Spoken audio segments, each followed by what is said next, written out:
Welcome. So I hope this is the session you chose because otherwise you're in the wrong room. My name is Yannick Reekmans. I work for Cubix as a solution architect. Cubix is a Microsoft cloud consultancy based out of Antwerp.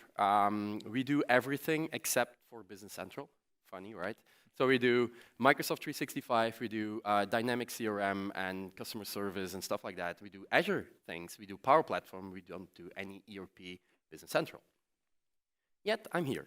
I'm a business applications MVP and an M365 development MVP. I blog on blog.yannickreekmans.be.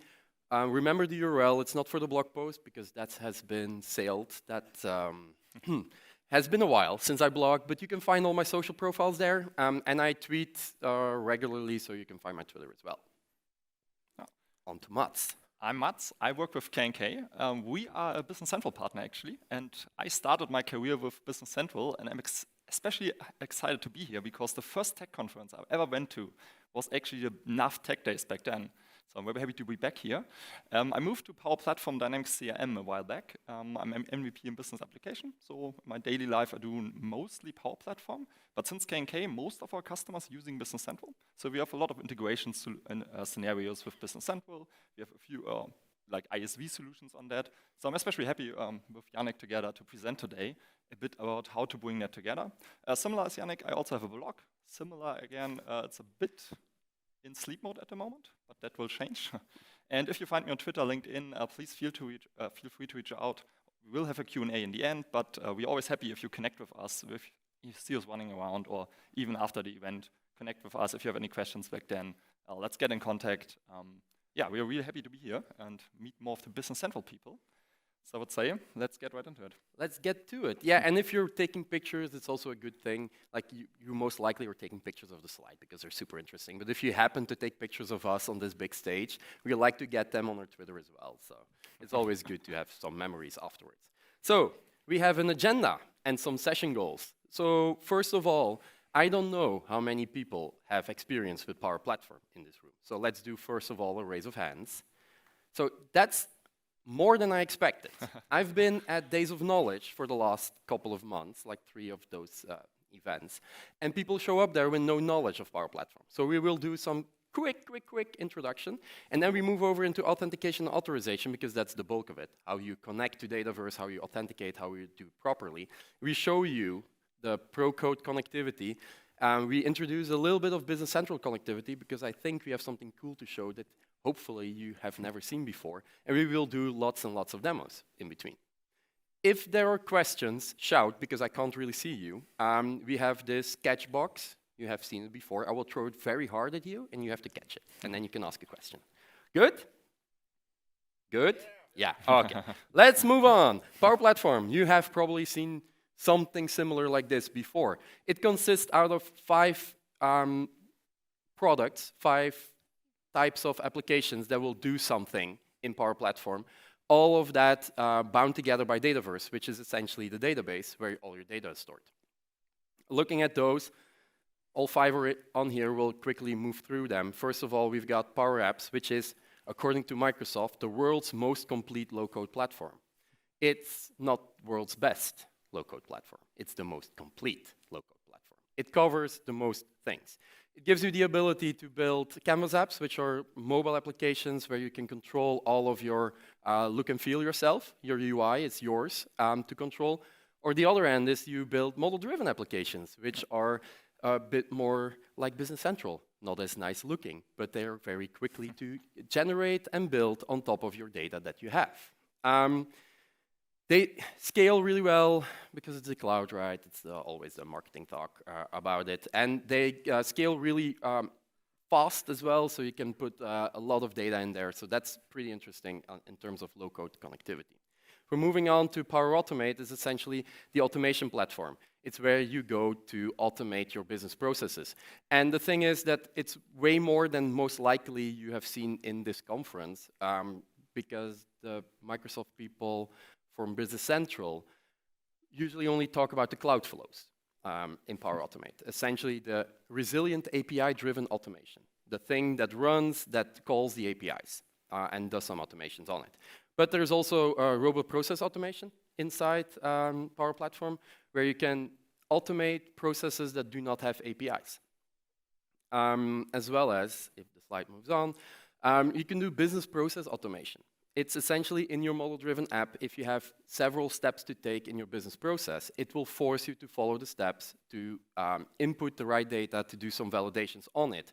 And that will give you the ability to move your client through their business process, and in the meantime, get all the data that you need for it. And then one of the new things Microsoft bought a year ago, 1.5 years ago, a company that does advanced process mining. So you can run some process mining on your database and on your data, and then see what data is inputted and how the process goes, so you can optimize there as well, if you'd like to. We move to Power BI, the product that takes your data and gives you the ability to visualize it, and most likely none of your dashboards look as nice as this one.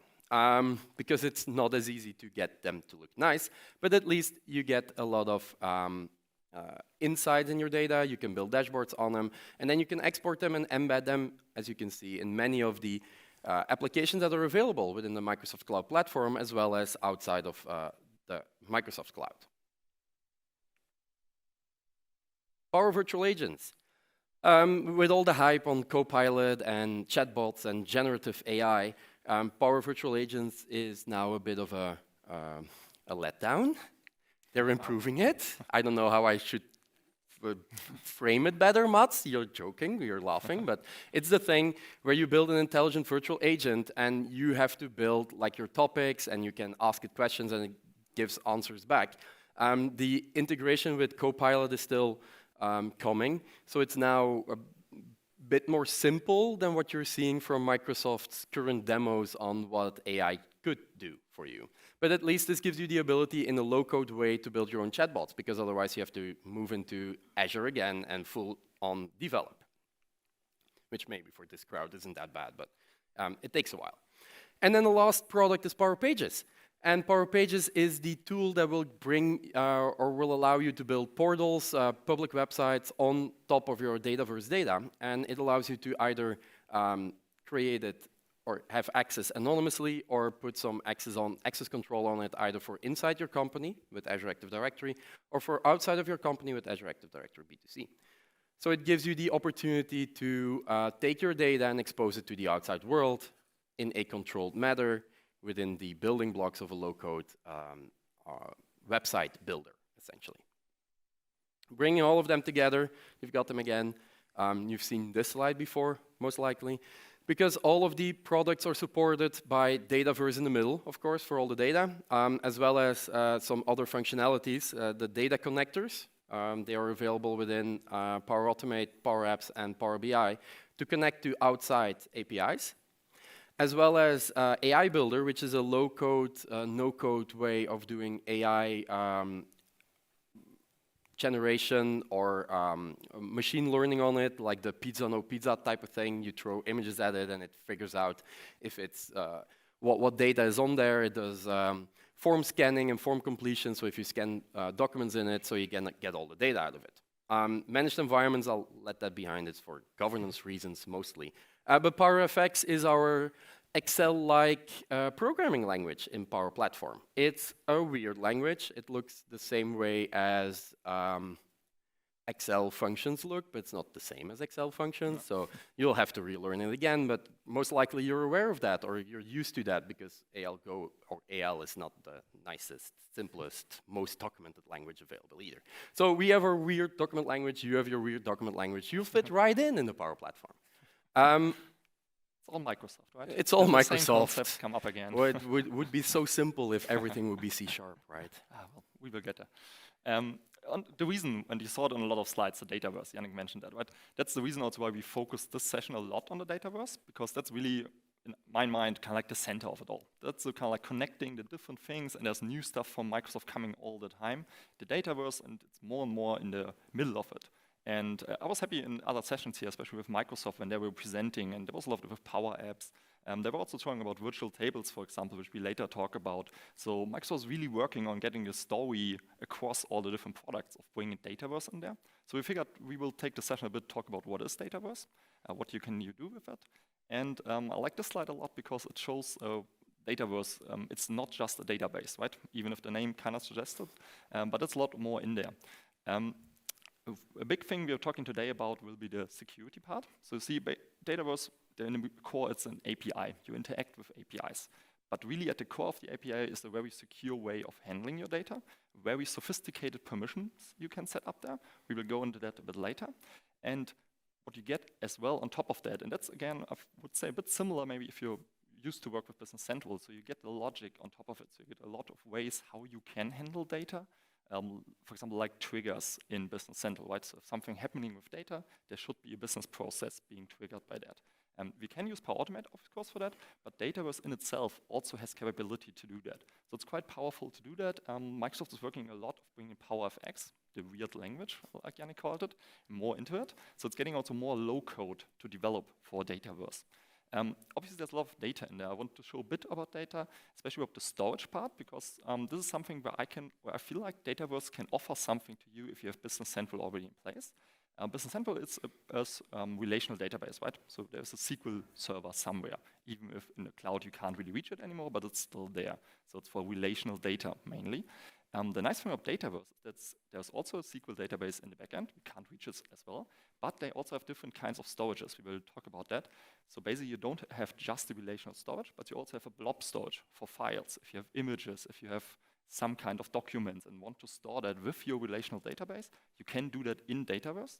And the nice thing there is because, well, with the move to the cloud, I think we all got a lot more aware of the price of storage, right? I don't know exactly what they charge per gigabyte for Business Central, but it's not that cheap in Dataverse either, because there's a lot behind it. Microsoft is managing a lot of it, but you don't want to store everything in relational databases. So it's very nice that we have the option here to have the file storage with there, because it's just a percentage of the price compared to the relational database. And it is quite transparent, so you don't have to think about where to store it. Dataverse will do it for you. If you throw files to it, it will in the background, move it to a blob storage and make it more cheap for you, which is always a good thing, yes. right? As a developer, you basically have the API, and there's one field called the image field, and you don't see that it's a different field or what happens in the backend. Dataverse will take care of that.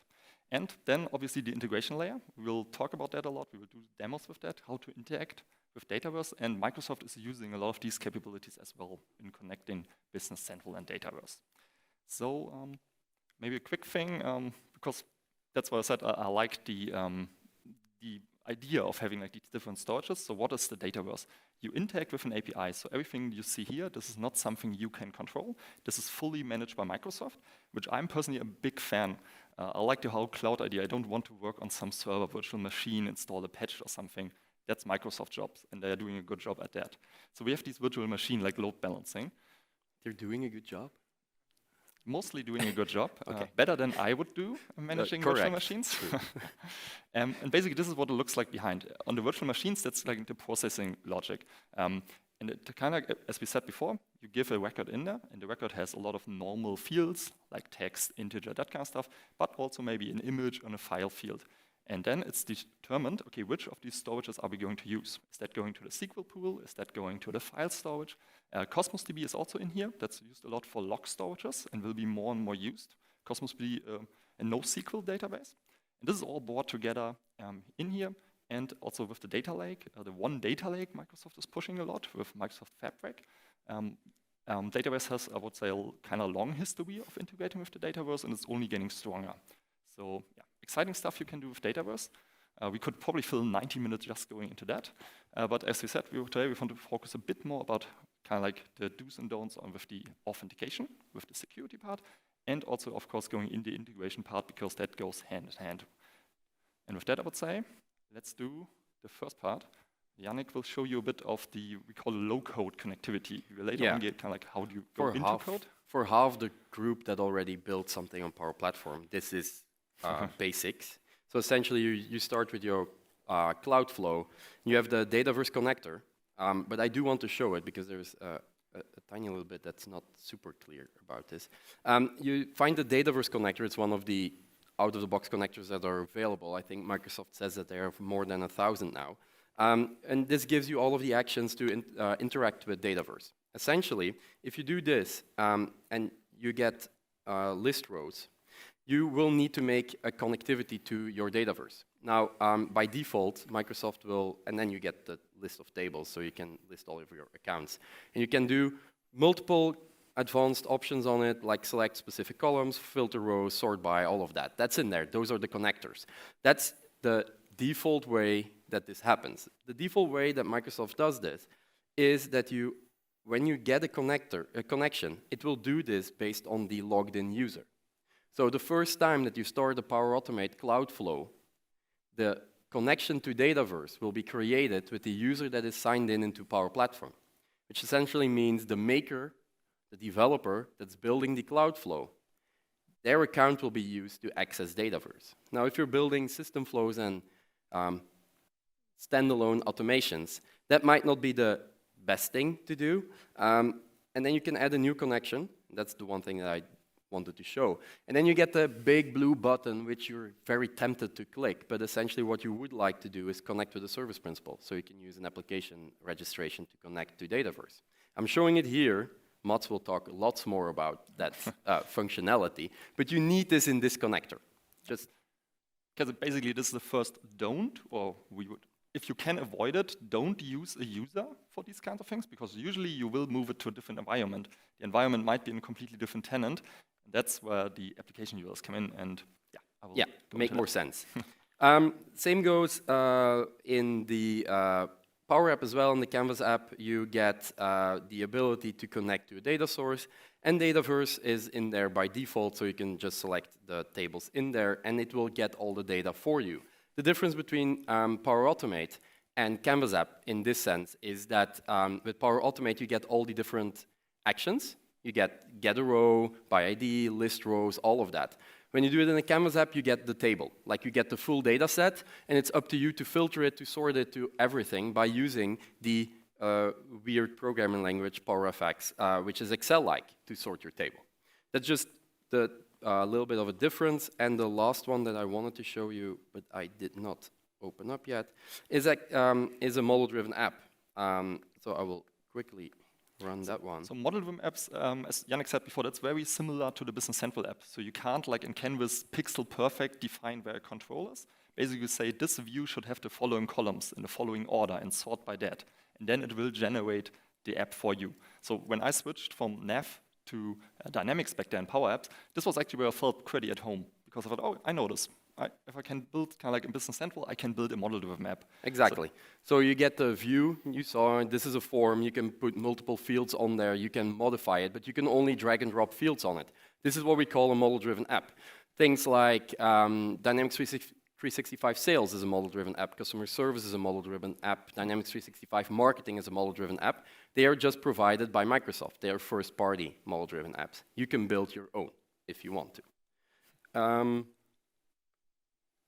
Was there anything else I was supposed to show? Well, I think we saw it quickly, or you see it here on the screen, right? The virtual tables. Maybe just to mention that, because we referenced again. So he was showing the customer table there. And I think Microsoft had some sessions on that, right? And who has worked with virtual tables with Business Central? Do we have that? Well, a few. A few. Cool. We will cover it a bit more, but essentially this is the way of bringing your Business Central data. This is one way of bringing your Business Central data into Dataverse, so you can work with it. I can open this here, make the change in Dataverse back to this thing, and then it will be updated directly into Business Central as well. So, and it will follow all of your business logic and anything. So this means that you can get your data in Dataverse and you can build multiple applications on top of it. Which might be easier than building those applications right inside Business Central. Then I guess we go back to the slides. Yes, because we mentioned the connectivity, and you already mentioned like you can do it like as a user, kind of like with your user account, or you mentioned the service account, service principal. So we want to talk a bit about what's the authentication authorization, what's behind that, and what different options do you have when you connect to Dataverse. So you get your data in Dataverse, how do you get it out, how can you work with that? And first of all, with authentication authorization, which can be a very abstract concept. So I like to think about it like layers. The first layer, the authentication, is basically we need to tell the system, who are you? The system needs to figure out who are you, because we don't want to make our data public. It's business data, so we don't want to give everybody access. So we need to know who is trying to access the data. That can be a user, but it could also be an application and a system. So for integration scenarios, for example. Once we know who is that user, who is trying to access the data, the next is the authorization. What is this user, this application allowed to do? Is it allowed to do that? Because it could be that Yannick is trying to access my Dataverse, but I don't want Yannick to access it. So I still need to know it's Yannick to tell him no. Or I say, oh, well, yeah, Yannick is allowed. And then the next step, and that's a bit, so authorization for me comes in two flavors. The first one is the more technical. Yes, Yannick has access. The second one is, what does he have access to? The permissions. Think about it in Business Central when you create a user, right? You create a user record and then you give it the permission sets to say, this user has access to the following data in this kind of flavor. Yesterday we were flying in yesterday, and I was thinking at the airport, if you imagine an airport, it basically follows the same steps. So you get at the airport, you go to the check-in counter with your passport. The passport, they will check, are you the person with the passport? So who are you? And then, okay, it's Mats. Here's your boarding pass. Okay, with the boarding pass, I go to security. So I go to security, they check, is it a valid boarding pass? That's the authorization step. So I'm allowed in the secure area of the airport. I'm allowed to take a flight. And then with the boarding pass, I kind of like get permissions. Can I go to the lounge? Kind of like to what gate can I do? And what seat am I allowed to allocate to? I don't know if that helps, but I figured it might. But yeah. Well, with your history, it's surprising you're allowed to fly. So just saying. Well. But it was going through the process, right? Oh yeah, it's a process. So it works out. Just very quickly, so there's a lot kind of like technology behind it. When we talk with Dataverse, basically with Microsoft 365 in total, authentication is done by OpenID Connect, which is kind of like a framework, a protocol, how to authenticate people. And the authorization part is doing with OAuth, OAuth 2 at the moment. I mean, gets developed and developed. And again, OpenID Connect, who are you? Who are you could be a user, could be a machine, an application. Authorization, what is that user allowed, that app allowed to do? And then every application, I mentioned the permission sets in Business Central. We have something similar in Dataverse. You have to do like this permission set. When you know who it is and you gave them access, you want to control what exactly are they allowed to do. Technology-wise, in the end, it's OAuth. So even in Business Central, if you use the permission sets, on the API level, you set up the OAuth permissions, what the user has to do that. And the whole behind that, I mentioned a few times, the Azure Active Directory. That's basically the brain of every Microsoft tenant. Every application Microsoft has, every login you use, it will go to this Azure Active Directory. Yeah, so if you ever use your Office 365 account, if you ever use your Outlook account, any other account, every request will be going to Azure Active Directory. I think it's one of the biggest application. It's immense, kind of like the amount of traffic they have in these, and it's working quite well. Well, without identity, nothing happens in Microsoft 365, Azure, or Dynamics, or Power Platform. So it's the brains of it all. Yes, and that's a good thing because we want to have a secure cloud environment. Otherwise, we wouldn't do any business applications in the cloud if we can't trust that it's a secure platform. Azure Active Directory is giving us that. So just quickly, I had to put it in there. So we have all our users. So every user in any Microsoft tenant is in there. But if a user, for example, you log into your Business Central online, in the end, it's not just the user you need, because every time you will need an application. An application at Azure Directory is basically telling the system kind of like which app is it. In that case, Business Central, and how can I log into that? So in the end, in the backend, there's always an app, and the app has either access like similar to you when you set up with your user account, right? Exactly. So basically, you gave Power Automate, because he was in a Power Automate maker, right? So he gave Power Automate the permission to log in as his user, as Yannick. That's so it's not the user logging in directly, but the Power Automate application is connecting to whatever connector he has with his permissions. So that's, you have always an application in the backend, and that's, I think, maybe one of the points, if you take something from the session, well, I hope you take a few more points, but this is definitely one. So if you work with Azure Active Directory, it's in the end always about the applications and the service principle behind that. It's kind of like the implementation of the application in your tenant. There are a few flavors to that, and we will do that in the demo later. So the first one is, so if you want to interact with your Dataverse, with Microsoft and anything else, you need an application. And when you register an application in Azure Active Directory, it will ask you what type of application do you want to have. The first one, and that's the most, well, if you do some kind of integration, it's like the default option, right? It's the single tenant, meaning it has to happen in your same tenant. The Microsoft tenant, Azure Directory, usually kind of like this add, for me it's add KNK, for example, add Cubics, that's the tenant. And it says this application is only valid within the borders of this one tenant. So if you develop something custom, that only users with an account where the application is registered can access that application. And that's the important part there. That's a single tenant application. And this is, for most internal applications, this is the case. Yeah. Because then Azure Directory will make sure that nobody from outside can access. So for the authentication, they at least need to have an account in your tenant, security-wise. Otherwise, they can't access it. So it's a bit more kind of like a wall around it. And for a lot of cases, that's what you want. Because obviously, there are also other cases, multi-organization apps. Multi-organization apps, for example, if I have an ISV solution or I have a software as a service solution, and I want you all to access that. I'm selling you all subscription to that, and you want to log in. There's like this one application for my software as a service, and I'm registering then in your tenants saying, this tenant can access this service application.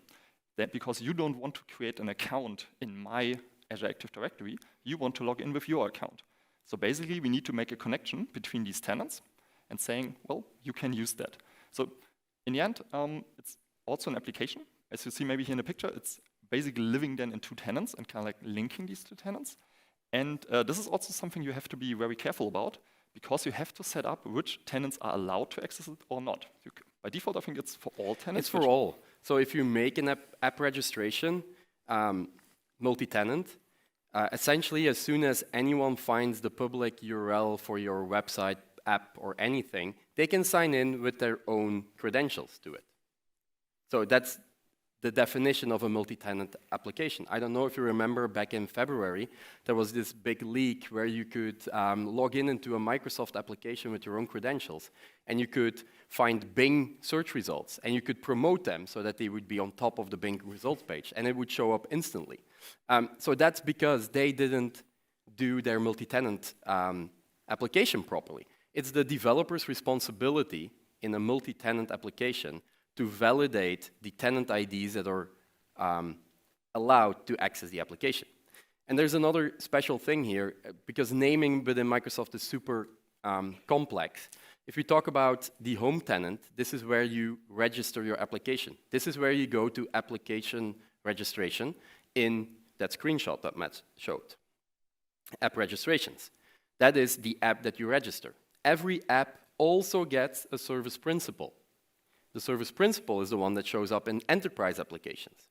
For a single tenant application, it makes no difference. They are both in there. The app registration defines the, well, if we're talking development, it's the class, it's the framework, it's the characteristics of everything. The enterprise application is the instance of it. So in my SaaS application, so I have the app ID basically. Yeah. And if you would kind of like install that, get access to that, in your tenant there would be a service principal of that app registration. And it would only show up in enterprise applications. So if you ever wondered why in enterprise applications there are more things than in your app registrations, it's because of that.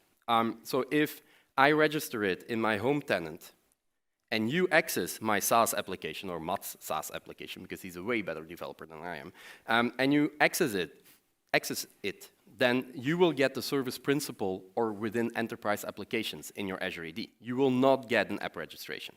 So that's the big difference. Good? Yeah, very good. And if, again, a don't or a do, I would say a do. So if you do this, and there are a lot of cases where it makes sense and it's the perfect way to do it, be aware. So don't just follow any tutorial and copy-paste. Be aware what you're doing there, because otherwise you will have, it's the Bing example, kind of like opening up your app to a lot of cases where you don't want access to. So I said it's a secure cloud, and it is, but I mean, this is a powerful thing, so you can open the door. So be aware what you're doing there. It's secure by default, unless you do stupid things. So it's up to you to make sure that it stays secure, right? Oh, yeah. Permission content, yes. Permissions and consent. Lots of fun there. First of all, delegated permissions. This is essentially where, so you can set up your authentication in two ways. Your application can do authentication to Dataverse or to any data source in two ways. First of all, delegated permissions. This is essentially where I log in into an application, and that application will use my credentials to access the data source. Like your Power Automate flow. Like my Power Automate flow. It will access the data on my behalf and get back the data that I have access to. Essentially, when you do that, you get the pop-up. Like, everyone has seen the pop-up. Like, do you allow this application to access this and this and this data? These scopes, you've seen that. Twitter has it, Facebook has it, Azure Active Directory has it. At that point, your app is enabled to act on behalf of me or on behalf of the user. But it's very important to note that you do not grant apps permissions. You grant the app the ability to act on your behalf. The app does not get more permissions than the user that's accessing the application. And that's the important thing to remember with delegated permissions. If I access it as a global administrator, of course the application can fetch way more data than if it's just a user in there. Now, if you're looking at application permissions, this is all used for apps that run without a signed-in user present. Service things that need to run, Windows services that need to run, Azure Runbooks, everything that does not have or does not allow you to go through any sign-in flow. When you grant an application, permission granting can only be done by a global administrator with some permission level within Azure Active Directory. And you don't grant it permissions for a user or on behalf of a user, you grant it specific scopes. And in most cases, this means you grant it full read or full write access. So it's a way broader scope and gives way more access. So the client application in that case gets that permission to run directly on its own without a user present to the data source. In terms of Dataverse, there's a second step. And that step is very similar to Business Central.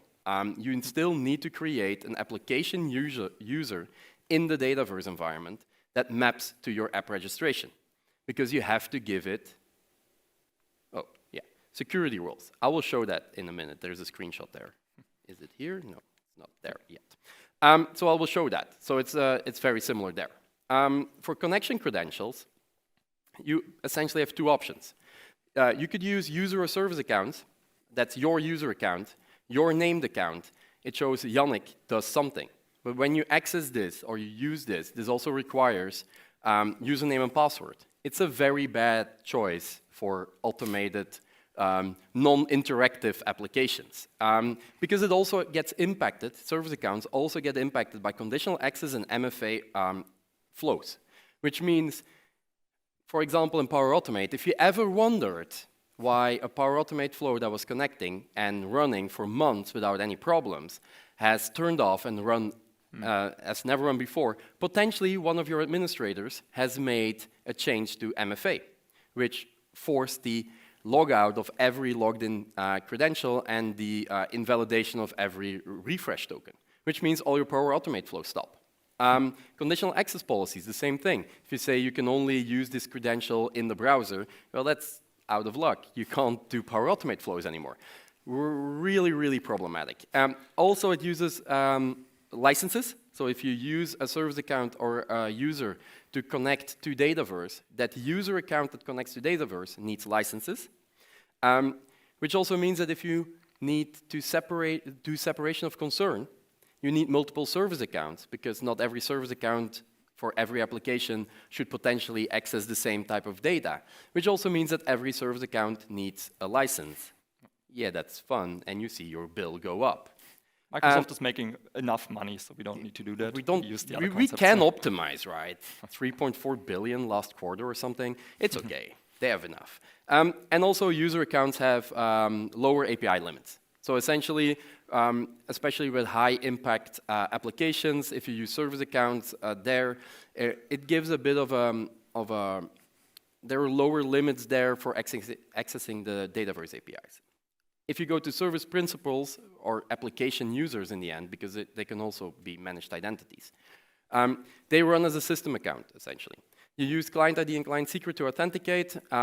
You still have to monitor the lifetime of the secret because you set up the secret lifetime. By default, it suggests 180 days, I think, 6 months. Less, and you can increase it to up to 2 years maximum. Kind of like the secret, without it, it doesn't work. And after maximum 2 years, which is not recommended to do, it will need a new secret, and you need to re-authenticate everywhere. Yeah, so you will need to update the secret in all your applications. But the important part there is they have a higher API limit, and you don't require any licenses for those application users. They are included in the platform. The biggest difference between the two is that, especially within Power Platform connectivity, low-code connectivity, there's limited connector support for these. Like, most of the connectors support username password authentication. Only the Dataverse connector and the Azure Key Vault connector, I think, maybe a couple more, support application users. And this is my statement. I know people have different opinions on it, but I'm on stage, so I get to share my opinions, right? So managed identities, in my view, are way better than service principals. About managed identities, right? That's kind of like the service principal, but Microsoft is doing a lot of management, right? So you don't have to manage your own secret. So a managed identity gives you a service principal, but the secret is managed and rotated and changed by Microsoft. So you don't have to remember it, you don't have to do any secret management on it. So a managed identity, in my opinion, is better than a service principal or / application user.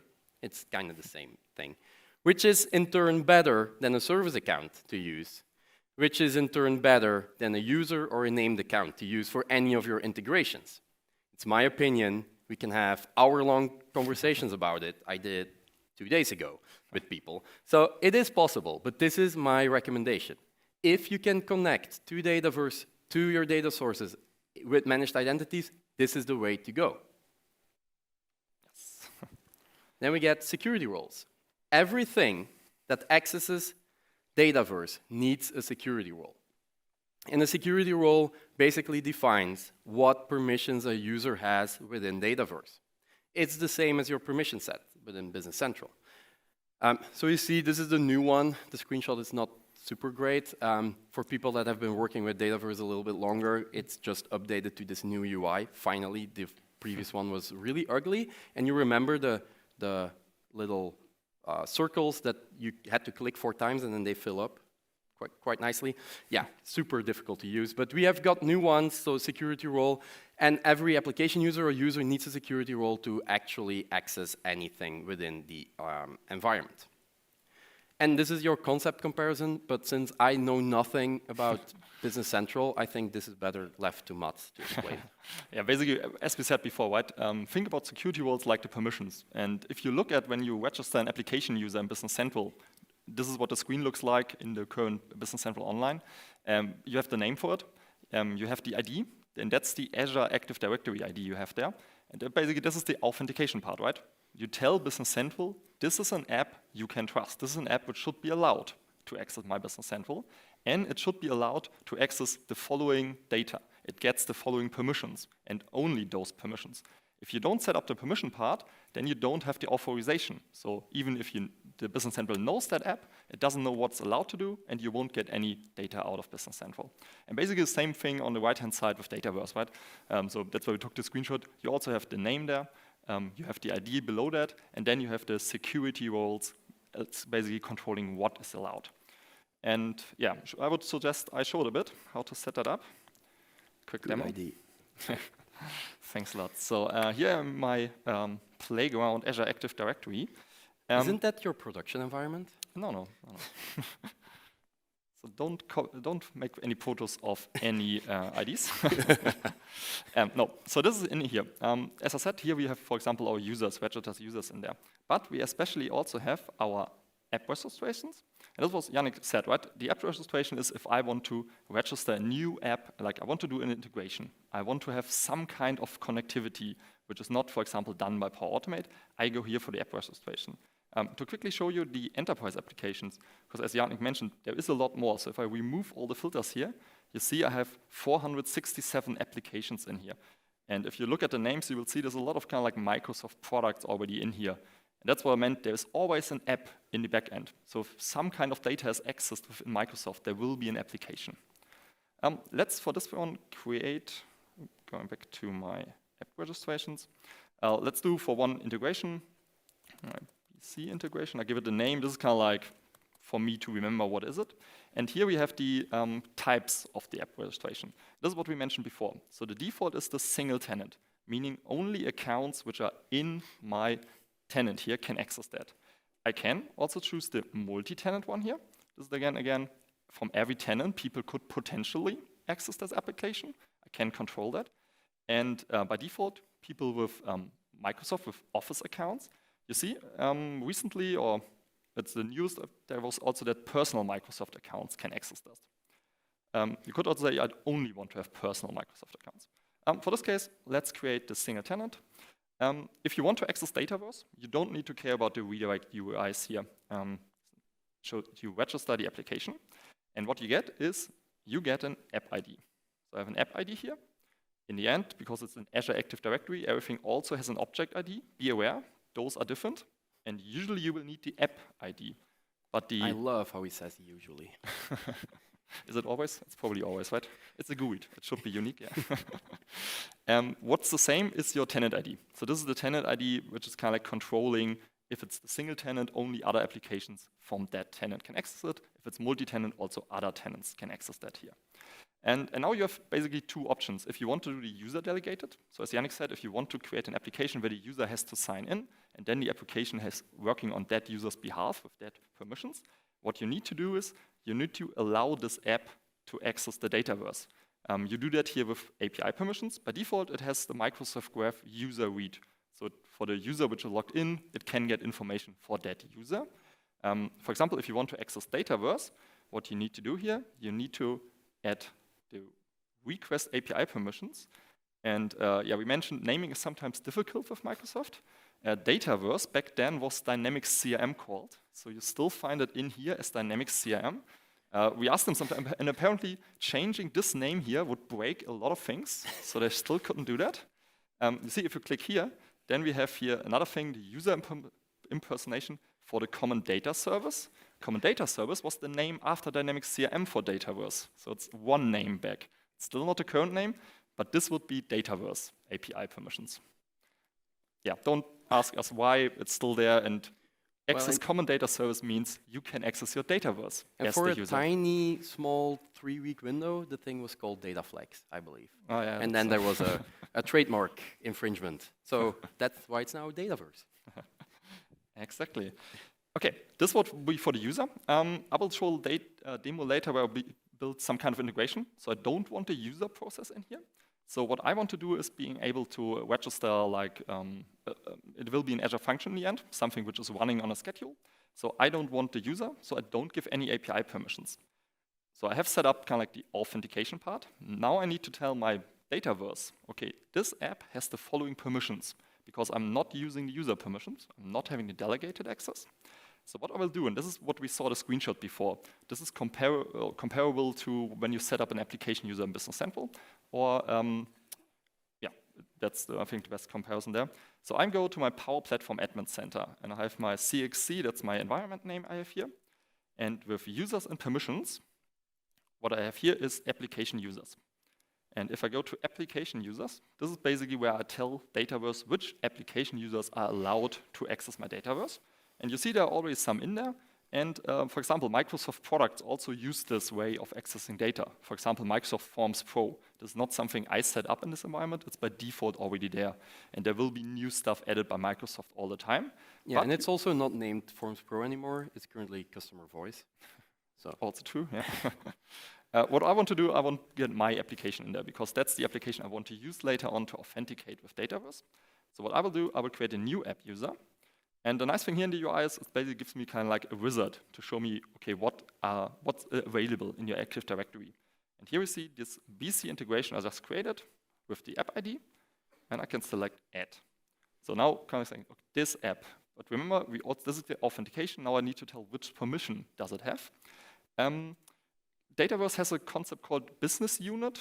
Without going into it too much, it's a bit like companies in Business Central. It's not completely, but kinda. Not that important at this moment. And you see by default there's only one business unit in here. And next to the business unit, I need to assign the security roles. And this is the permission sets you have there. And you see there are a lot of different sets in here. And we can look into one, how they look like. There's also one, and this is a don't. There's the system administrator. This is, I think, super. Is that still available in Business Central? Kind of like giving permissions for everything. This is system administrator in Dataverse. And I see it a lot of times when people say, well, I don't exactly know what permissions, so best to give them like all permissions, then I can't get an error. That's a don't. Like, do not do this. Because, as Yannick also said, if you give all permissions, then everything can happen, especially if new stuff will be added in the future. The app will automatically also get access there. So that can be quite dangerous. So don't use this one. And for now, I created some custom roles here. I called it, and for example, I have a content part of the demo later on I want to do, and I have an event part. And I want my application to only read data. I don't want it to write data back. So I'm selecting the content read and the event read permission set security role here. I add that, and with this, the app is registered in Dataverse, and Dataverse knows, okay, if somebody is authenticating as this application against Dataverse, the following permissions are applied to that. The following things are allowed. Let me quickly, because the screenshot I think was a bit small, let's go to the security roles here, and let's check. So because you saw, well, I just picked the name. I think it's the same in Business Central nowadays, right? You have this permission set name, but you don't see directly what's behind it. Similar here with the security roles. For example, if I go to my content read, and by default, it's showing me only the assigned tables. And if I, oh, it's a bit new. This, Oh, that worked out quite nice. Yeah. Maybe you should zoom out a little bit. I don't know. Probably. This looks a bit better. So there are always some kind of like default things which are always assigned, but basically for my custom table, it only gets the content table, and you see it has non-create permissions. It has read permissions. Organization means for all business units. Remember these business units I meant? So basically for all business units if I have multiple ones. And I can't read, I can't delete, and Dataverse has a few special security roles, which we don't go into too much. But you, as I said, it's quite sophisticated what you can do with the security model there. Usually think about create, read, write, delete, the usual ones. And here we see I can only read my content data, but I can't write back to it. Okay. Okay. So now that we have authentication settled and we can access our Dataverse, now we have to see how we do that and what code we use. So first of all, working with data and Dataverse using code, there are many options, and most of them are pretty confusing if you Google it, because there's a lot of history. I heard someone say in a session today that ALM in Power Platform was not really great like 2 years ago, but essentially it's all built on top of the fundamentals of dynamic CRM from back in 2008, 2009. So there's a lot of history in Dataverse, because Dataverse is essentially the thing that got taken out of fundamentals underneath dynamic CRM. So you see lots of old code and lots of old suggestions for you when you Google. So that's something that we want to help you with at this point. So first of all, you can find anything like this, saying if you need to do web service authentication to get your data, this is the organization data service. This is what Microsoft talks about. It's using OData v2, and it's deprecated at the moment. So any example on the internet that uses the XRM Services 2011 Organization Data Service is deprecated. It's old. You should not be using that. We've got the API data v9.2 endpoint, which is the web API, and it uses OData v4, and this is essentially the future of it. So this is... It's already there, right? Well, so it is there. Now so and it's the here future. now, but this is where you should be doing your code. If you have code in your organization, for some reason, from other developers, because you would never do that, of course, that uses Organization Data Service, you should be changing this very, very quickly. Microsoft has extended the deprecation date, like it's deprecated, but the removal date out of the platform 5 times already, and probably they will do more, but that doesn't mean that you still should be using that endpoint. You should switch. to the web API. The other thing that you will find is the CRM service client, also known as the organization service. Remember, the first one was organization data service. This one is organization service. And it uses the SOAP endpoint. It's an undocumented SOAP endpoint that they internally use. So you shouldn't be using SOAP yourself. And it's the CRM service client is an SDK for .NET Framework. And in the background, it uses a SOAP endpoint. So it isn't going to the organization data service. It's their own endpoint. It is only for .NET Framework. Currently 4.6.2, I think. I think 4.7, but or well, 4.7. It's an old framework. You can use them. Super, super old. It's in the sandbox still. So if you build plugins for Dataverse, it has to be using the CRM service client. But currently, it's being superseded by the Dataverse service client, or service client is what the class name is in .NET, which is, confusingly enough, also called the organization service. So just so you know, if you Google, you find lots and lots of stuff. This is the SDK for .NET Core and .NET 6 and like all the future .NETs. Because it's cross-platform, this is where all the development happens. This is the one thing that you should be using. Anything special I should mention there? Oh yeah, the fun part about the service client, the new one, is that it internally uses a combination currently of the SOAP endpoint as well as the web API, as well as the a bit of organization data service. But the end result of Microsoft is, their goal is that at some point in time, transparently, without that you noticing it in your application, the whole SDK should move to web API. It's not there yet as far as I know, but they're very tight-lipped about that. Because, well, who wants to admit that they're still using SOAP somewhere? I think is it still possible in Business Central? Or, okay, but any one of right? you still using SOAP? Who dares to raise his hand or their hand? Oh no! Oh, should have warned. Yeah, I feel for you with your SOAP envelopes and your XML shit. Sorry. Yeah, not really. When you use the service client SDKs, and there's the thing, when you start Googling this, you have two options with the service client, because one option would be too simple. You have late-bound code, which means you don't have any generated classes. You only have runtime validation of your code, and you have limited IntelliSense. And it looks a little bit like this. I don't know if you can see it, but essentially, when you want to create an account, let me see if I can get this to zoom. You do new entity, and you specify it with a string, and every field that you need to fill up, it's a string that you have to know, because there's no IntelliSense, it doesn't tell you anything. It's super frustrating to program that way. Luckily, we also have early bound code. The downside of early bound code is that you need to generate the classes, the object classes, for your environment on the fly, for every one of your projects, for every one of your organizations, for every one of your environments. Which means you have to use a tool, you have to generate it, you get lots of files, and then you get compile time validation, and you get IntelliSense, which is cool, but then some developer goes in your environment, changes the field, deletes a field, and then your code still compiles because the classes are still there, and then you still have runtime failures. Because you have to rebuild the classes at the time when you make changes in Dataverse. It looks like that. I hope you can read that, but you get at least the class there, you get all the properties on it. So you get IntelliSense there. So that's a way for you to get your early bound code done. This is, I think, the way that most applications are built currently. Except for my demo later on. Oh no.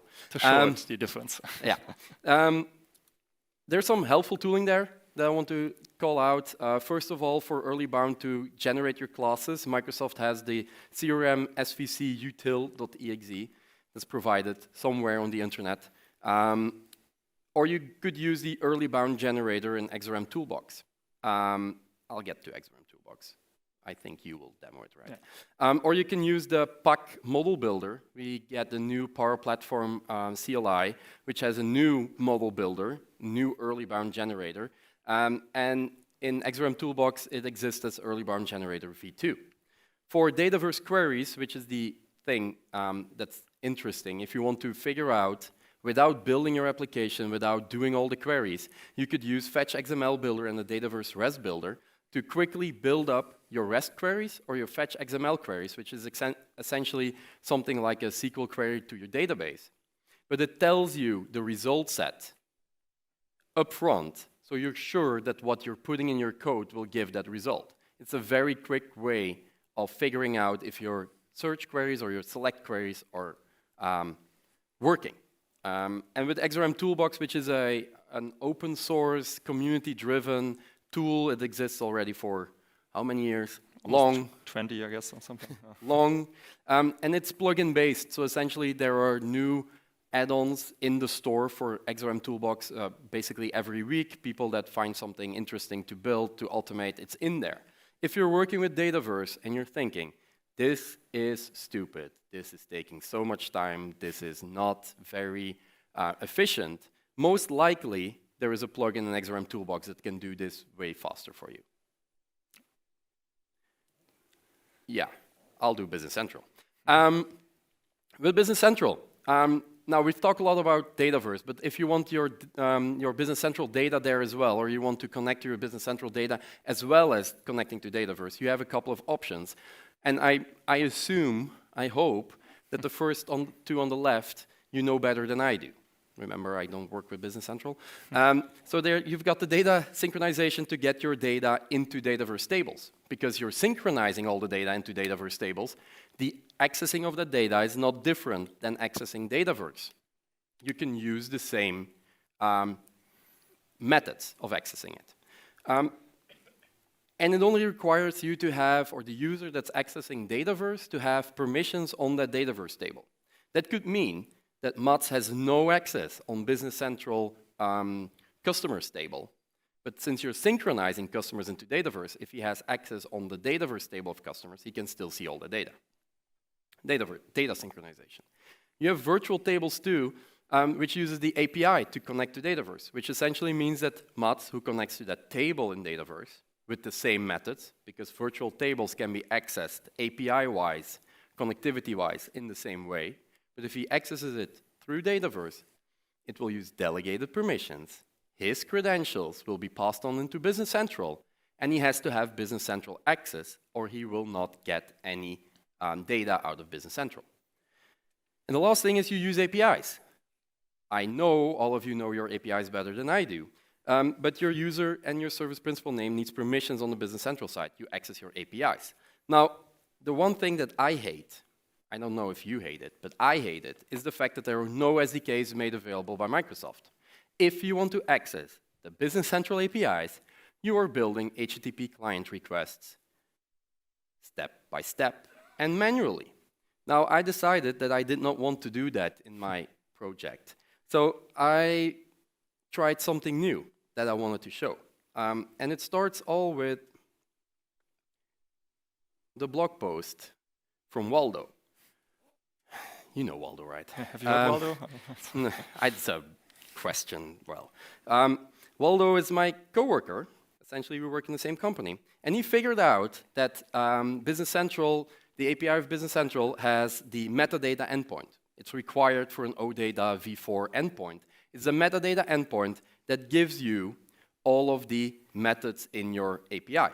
Now, it gives it a little bit in a weird way, in an EDMX. You can't use anything with it. But there is a thing called the OpenAPI.NET OData thing, which transforms that metadata endpoint into an OpenAPI spec file, or a Swagger file. With that Swagger file, I can use something that's called Coyoda. Coyoda is provided by Microsoft, and it's tooling that Microsoft uses to take OpenAPI endpoints and generate SDKs for it. So you throw your OpenAPI Swagger file to it, and it generates for you an SDK. See, and that's when all the phones go up. That's fun. I knew this would be interesting. So I will not show you how to transform your endpoint into an OpenAPI file, because I had Waldo do that for me. he was nice enough to show me or to give me the YAML file. So you see the YAML file that describes your Business Central endpoints. And if you then go into the command line and you have Kyoda installed, can you read that? Let's see if I can. Making it smaller, always nice. You use Kyoda to generate. You tell them which language you want an SDK for. It supports multiple languages, not just C#. It also does TypeScript, JavaScript, whatever. I forgot. You give it a name for your client, for the Business Central client, in which namespace it should exist, which is your OpenAPL YAML file, and in which folder the client should be stored. If you run it, it will generate all the classes, which I will not do because it takes a bit of time. But then you get this. You get folders for all of your endpoints on the left, and you get request builders for everything. Now, the way that you use it in your program file, you do first have to connect to it, like you'd have to do authentication. In my case, I'm doing client ID, client secret, but I also can do device code credential, which means username, password, but through the browser. And it uses the Azure Identity Library for it, which is a standard identity authentication library that Microsoft provides. So it's, again, super standard. And you will see that in the Dataverse demo later on. So that's kind of like what we show, because it's both Azure Active Directory, right? So we can use the same framework actually to authenticate and authorize with Dataverse and Business Central when we're coming from the pro-code perspective. Exactly. So you get your Business Central client, where you give your adapter, which you give your authentication provider. And as soon as you've got that, super simple, you use your client, and you get all your endpoints that you have in your Business Central API. In this case, I wanted companies with ID, because I want to get the company, the specific company. Then I want to get the customers out of it, and I do a GET request on it. So it's a fluent API type of SDK. As a result, I just count all the customers that I get. Right. I also fetch a specific customer for a specific ID. Super simple again, dot customers with ID, specific customer ID, get async. Now, you see, it's not the perfect generation. It says customers with ID 1 because it can't have multiple methods with the same name, stuff like that. But still, this helped me tremendously when accessing your Business Central SDKs. Because now I get IntelliSense, again, on an environment that I do not know. Now, when you run this,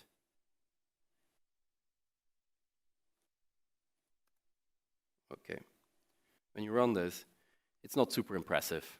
It just fetches the data and prints it out, hopefully, if the internet connection is working, maybe. You mentioned that you authenticate with Azure ID, right? Azure Identity, the framework. And you're using the app registration for that? I'm currently using the app registration for it in this code here with the client ID, client secret. So I have an app registration in my environment. And if I show you in Business Central, or not, I have that registered, and I have given it a permission set. So it finished execution. I have only 5 customers in my environment because it's a demo environment. And I retrieved one specific customer. But this way, you can access your Business Central data in a way more interesting way, or easier way, at least for people that do not know the Business Central API as much, as probably you do. But I liked it. So this was my generation of an SDK. And you can regenerate the classes if you add more API endpoints to it. You can also integrate your custom API endpoints to it. So it's way easier that way to integrate in your custom applications and build your applications or access your data in a somewhat similar way than you also do in for Dataverse or for any other thing. So basically like the early bound tool. Like the early bound tool, exactly. You can see here that my app registration is in here as well, and I gave it basic permissions because, again, I do not understand permission sets, but it gave me access to customers. This is all what I wanted. I think the important part here is, so what he gave in his Azure, the C# code you saw, he had the application ID and the application secret to do the authentication. So this application can authenticate with Business Central, and then the Business Central comes in and says, okay, the following permissions apply, and you're actually allowed to read the data there. Yeah, If I run it again, it's the same result. If I run it again with device code authentication, you will see, many of you will probably have seen this before, that it will tell you to go to microsoft.com/device login, and you have to enter the device code, and then you can, so you can go here, and you have to enter the device code that's in there, and then you have to pick the account that you want to authenticate with. Oh. So there's that, but it's the same result. So let's move on, because Mats is anxious of getting his full demo done. Yes, we bought one more demo with us, and basically the case now, I'm registered already, kind of, I showed you, okay, there's like the content event table I have in there, I will go there. So basically my use case is I want to build a website. I want my users to access the data, and I don't want them to log in somewhere. If you listen to the Power Platform overview, there might have been one tool which does the similar things. Do you remember if you want to do externally build something and give my data out externally? Well, that would be Power Pages. So that's something from Microsoft Stack. We had a customer project where we didn't want to use that for various reasons. There's on one hand licensing costs, but also a bit architectural stuff. So what we used is a so-called static site generator. A static site generator is, I think, an interesting concept because it takes basically a layout and it takes input data, and on a push of a button, it will generate a website for you, a static website. And with that static website, the thing is, because you can create it really quickly, it's a static website, you just need a web hoster. So basically it's just HTML and JavaScript files. You just need to host it somewhere. You can put it on an Azure Blob Storage, make it publicly available, and you have your website up. This is, for example, how I host my blog. My blog is a static site generator, and there are a lot of frameworks for that. So if you want to look into that, there are a lot of different things. I will work with Hugo in this example. It's also what I use for my blog. It's a very fast one. And basically, what I would say the advantages, it's very, very fast. So you can create very fast things. It's very cheap. It's almost free. There are a lot of hosters where you can host it for free. And it's very safe. It has very few dependencies. And this is why we picked it for this use case at our customers, because for various requirements, we were not allowed to have a live connection from the website to our ERP system. And I think that's, in a lot of cases, it's an ERP system, right? So I don't want to give too many people access there. And I don't want to have like a public endpoint which does communication there. And also because data is not all data is changing all the time. So it doesn't make sense if I, for example, this event portal, my event data is not changing that often. So if 100 people are looking at my event data, I don't want to have hundreds calls at my database to retrieve the data. I basically want to cache it. And that's what static site generators can do for you. It's open source, so it's very easy to extend, to work on that. You can run it locally on the cloud. And if you use the right frameworks, that I put it in there, it's very, very fast. So I really hate when there are blocks and there's some like really old WordPress implementations, and you click on it, and then you see, okay, it's doing a database request, and 5 seconds later, it's loaded. I don't think it shouldn't be like that anymore nowadays. There are a lot better tools, and I want to have it now on a click. And these static site generators, because they don't have a database connections, they are really, really fast. Yeah, and when will you reach 100 in performance, Mats? You're only at 99. I think it's disappointing. I think it's because it was above like 5 milliseconds or something. If you want to host it, there are different options. There's, for example, Netlify, like third-party options. Microsoft nowadays with Azure Static Web Apps also has a way to host it. So basically, you check in your code to GitHub, and GitHub with actions, it's running and it's producing the website. And the running and producing, I will show that it's like a few seconds, and then you have the updated static content with all that there. But before to talk more about it in theory, I think it's best if I show you maybe one more slide. Sorry. Oh, yeah. This slide. I'm not touching it anymore. No, that's good. So what do I call it the Power CMS content management system, right? So the data is in my Dataverse environment. I'm using in the middle in Azure, I'm using my static site generator, and I want to have the Azure the Dataverse data. So what do? I use my Azure function to authenticate with Dataverse, and I will show you 2 different ways how to do that. We will use the application users again we set up, and basically that then generates my static web page, and I make that static web page available for external users. The nice thing is external users don't have access to my database because there's a block in between. And I also don't have to share my application IDs with a website, because that's all done in Azure itself.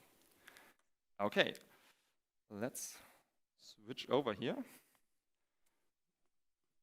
Yep. Very good, thanks. Maybe I'll first show you what it looks like. So what I have here, my event hub, that's my model with map. So this is the app on top of Dataverse. And here I kind of like have a list of all different events with descriptions. I have the BC TechDays in here. I have the start date, the end date.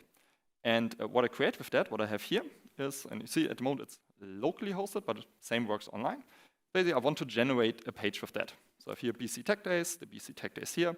And for example, now I say, oh, well, this description, it's the same, so let's change something there. So I go in my Dataverse. I use the BC TechDays here, and I'm also passionate about Power Platform. Oh, we don't write in live demos. And Dataverse. Emoji in here. We save this. And what I do now is I want this to be reflected here. I want to update my static site generator. What I do, and basically it's running here on my computer, and I'm using Hugo, so Hugo server, and I will show you later on how that works in backend. Just quickly, what's the result? It regenerates the page, and basically this was the whole process, right? So maybe 2 seconds? Oh, no, 700 milliseconds. And if I now go here and refresh my page, you see, it got the data, so it accessed Dataverse. My just changed description now is reflected here in my web page. So let's take a look how that's done. Basically, my Hugo, I have here my Power CMS demo. It's in GitHub, and you have like a lot of stuff there. Important is the layout here. Hugo works like this. So if you go to layout, I have an index HTML. So usually when you have some kind of web page, you have some kind of index HTML. The index HTML basically says it works with, this is Hugo, so not important, but just kind of like to understand it. It works with partials, basically like modules. One module is the banner. The banner, in my example, is this part here. This is the banner part. This is kind of like a fixed HTML part. And then it's using the partial items dynamic and with the following data. Let's quickly look into that, because there we see how the magic happens. We go into items dynamics. So here we see, okay, this is generating HTML. And this is what most static site generators do, right? They generate HTML in JavaScript, but you can make it dynamic. So in here, it's always with these curly brackets, kind of like commands, so to speak. And one of my commands is actually here, we get data. So what I'm doing here, I'm doing a get JSON. This is a Hugo call to say, please go to this API and get data. I'm not accessing Dataverse directly here, because I don't want to do the authentication in here. What I do is I'm accessing an Azure function, an Azure service which I want to use to authenticate with my Dataverse. And what I get is the range is like a result set, and per item in that result set, it will create this following HTML code, and it will use the name and the description. And this is why when I change the description of the event in my database, the next time I run this code, the next time I generate the HTML, it will call this page here. It will get the results back and use the name and description field of my result in order to create the HTML. Okay, and this is what creates it there. Let's take a look at the Azure function, because that's basically doing the heavy lifting here, right? The Azure function. And I have 2 Azure functions here, and I want to show both. Let's start in Visual Studio Code. In Visual Studio here, what I have is, make it a bit bigger. When I use the query, this is basically the function which got called. What I do is I use the Dataverse client. This is the SDK Yannick was telling you about. So this is the SDK from Microsoft. I use initialize here. I go into the initialize function. The service client, that's the base class of the SDK. And in order to authenticate, I'm using a connection string, Dataverse connection string. The Dataverse connection string, and I can show you in the Azure function. So this is the code, the project where I develop. If I want to upload it to Azure, I can easily do that here and go to publish, and it will publish that to my Azure account. I've already done that. In here, I have my... Yeah, but friends don't let friends right-click publish, right? Except you do it if in it's a short demo. a short demo, yeah. You do it in your DevOps pipeline. Yeah. We go here to configuration. This is where I store basically my settings. Because, again, I have to tell my Azure function which app ID, which app secret to use. And I do this here in the configuration. And this is basically the, we would call it the application, the service principle. We do that. So I have my Dataverse connection string. Well, You do, yeah. Yeah, well, it's a bit small. Well, connection string basically. Well, it's not Advanced edit will work, or click on the name. Strange. Here we see it. Yeah. So what's in there is my URL is in there, and I have my client secret, my client ID, all this stored in here. So basically, this is the app ID, the app secret connected, and my application is using that to authenticate. So this is not using a user account. Remember Yannick's slide, which is better, which is not to use. So it's not using a user account. But it's still storing here in Azure Function the app ID and the app secret. And be very aware where you store app IDs and app secret, because that's basically key, right? So if you set up this application that it can access Dataverse data, and somebody else gets your app ID and app secret, they can access your data. So be really aware to do that. So this basically, I just want to show it, don't do it like this, because well, it's better than if you use a user, but it's still not good, right? So and it works. If you're doing it like this, please put your secret in the Key Vault, in Azure Key Vault, not in the app settings of your function app. But we're like, showing what not to do in this case.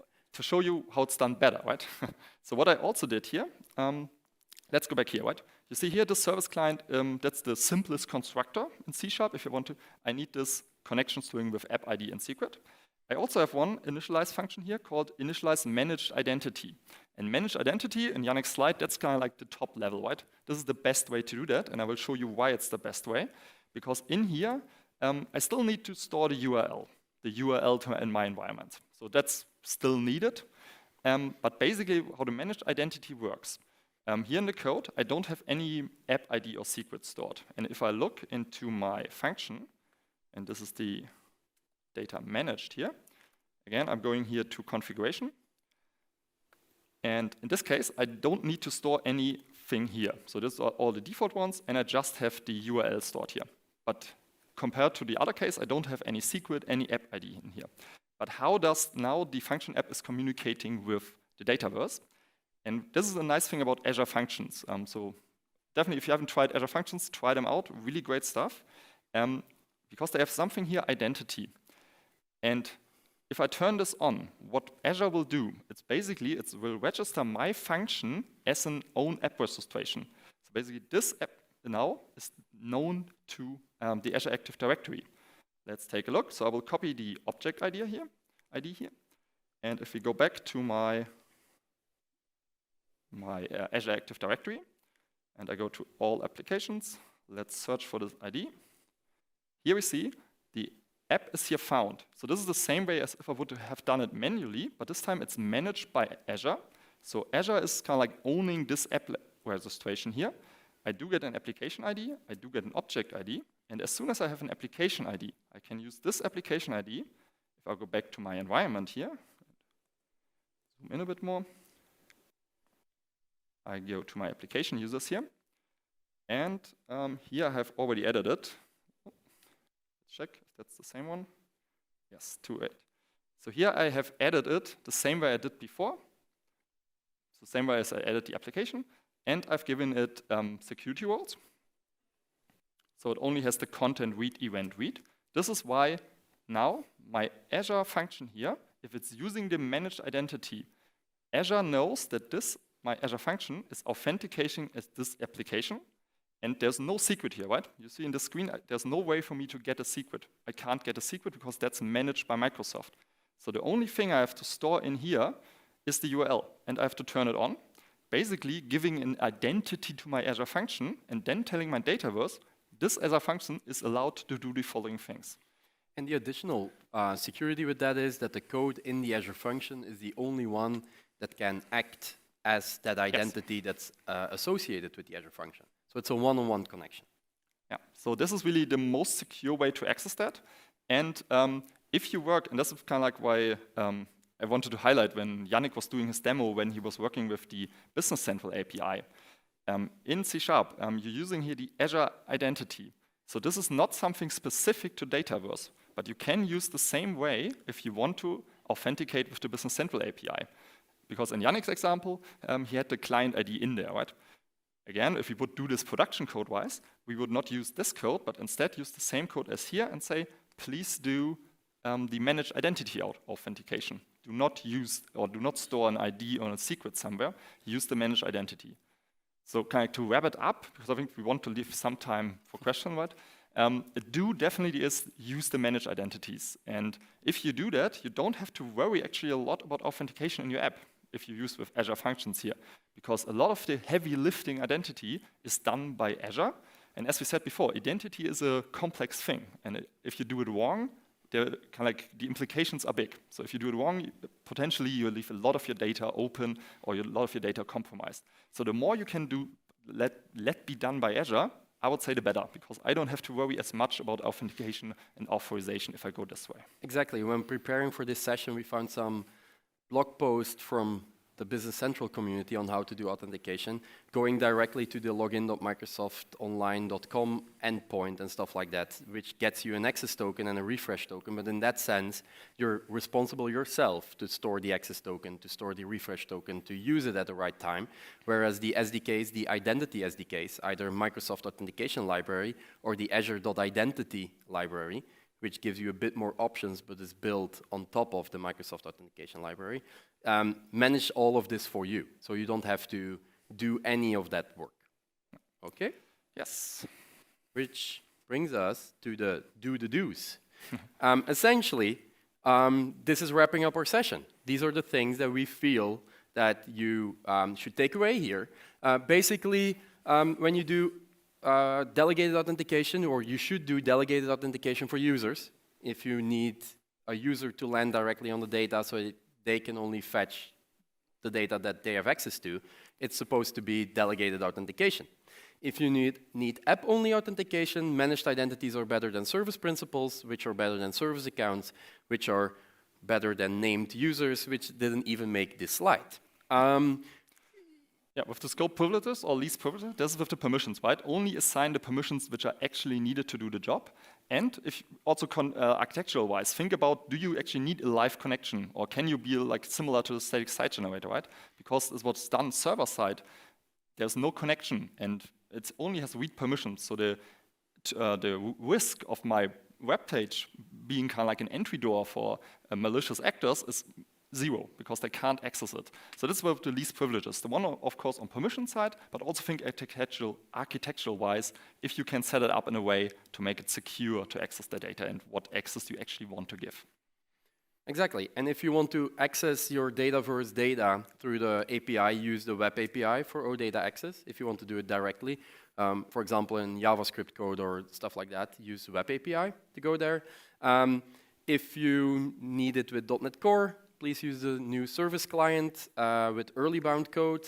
Your life will be so much simpler and your code will look so much better. And use the helper tools that are available in XRAM Toolbox. We only highlighted 2 of them, but there are about 100, well, there are hundreds available in that will be another 90-minute session. Yeah. But take a look there. If you start playing around with Dataverse, take a look at XRAM Toolbox. And I think that's basically kind of like the last sentence we want to leave you on. Click one more. Please do use Dataverse. As I said before, or as we mentioned, it's a very cool thing, and Microsoft is really pushing there, and it's offering a lot of, it's not going to replace, of course, Business Central, but it's offering an additional way of accessing data, a different way of maybe have different data in there. And as we saw before, kind of also Microsoft saying, for some use cases, for example, the Power App is a lot better to use. So start looking at that. There's a lot of opportunity there. So I don't kind of like want to put it as a threat, but think about it like a big opportunity to use. And I hope we could show you a bit that it's actually not that different, like from pro code perspective. If you want to integrate with it, it's not that much different conceptual-wise or also from technology than Business Central. Yeah, and we learned that Microsoft is heavily investing on it in terms of integrating it or making it useful for Business Central, and it's not going away. We were in Dublin this week, and Charles Lamana said that Dataverse and Power Platform have 33 million monthly active users. So it's big. and most likely will only be bigger there. So please enjoy the same things that we enjoy. It's so much fun and on our side. And with that, I have to say thank you first, and then there's still 5 minutes and a half left for Q&A. 3 people that ask questions get a t-shirt. Yes. I saw 1, 2, 3. Okay, so that's already done. You were first, I think. You have to talk in the black thingy, because otherwise it doesn't work. Okay, so my question goes for the static generator example. I saw that you manually triggered the generation of the HTML, but in production, how would you trigger that to be, to do it manually? Yeah, very good question. So the question how to trigger it is we do it either way, like with an event. So if something changes in my Dataverse, I could, for example, use Power Automate to do that. We have other use cases where it's on a schedule, where we say like once per hour, just because it's running for 1 second, and it's not that important to be in real time, we just do it on a scheduler. But in most cases, really, if the event is happening, trigger the build creation. Cool. You want an extra large or a large? Large. Thank you. Next one here. And so, question about the security ID and authentication ID, and the third one was object ID, I think. So if I could understand that you told that object ID will be used in the list, so we will use the object ID and find the application, and then we connect with to the C#. But that's basically the object ID is kind of like, think about the internal ID of it. I only used it to find it in the UI quickly. Usually you would work with the app ID. And in a lot of UIs, you can search directly with the app ID, and you won't find anything with object ID. I think in one case, sometimes it takes a bit to, kind of like publish, so to speak. So that's why I was searching by object ID to find the app ID. Yeah, for most of your use cases in code, it's the client ID, the app ID that you should be using. Okay, it's about a manager's identity. What is that? Yes. Yeah. Okay. You had this one slide where it said what you can do with a Business Central license and whatnot in Dataverse. Does it make a difference if you have a team member license or a full license? Like, can you do stuff with the team member license, or do you always need the full user? I would say if you want to really work with Dataverse, you need the Dataverse license, I think, additionally. I'm not a licensing expert for Business Central, but I think it gives you the seeded capabilities for Power Apps, basically saying the non-premium stuff you can use. So I think if you really want to use Dataverse, you need to have a separate license as well. I might be wrong, since you get seeded licensing with Business Central, which means that you get limited use cases. You can use Power Automate, and I think you can. There's the gray zone. Can you use the premium capacity or not? I do not know, but at least it's only that license only covers the use cases when it's running in context of Business Central. So it's only when you're doing things that are related to Business Central. That's what it covers. If you want to do all the fun stuff that Mats did and build your own portal and want to interact with it, that would mean that you need to buy premium capacity, because also with the seeded licenses of Business Central, you do not get any Dataverse capabilities. You do not get any Dataverse storage with it. For that, you do need a full license. Yeah. So you can use, for example, the Business Central connector directly in your Power App, but you can't store data in Dataverse and then use it there. But it's only, I don't know, it starts at 84 pages of licensing guides to read, and then you'll figure it out.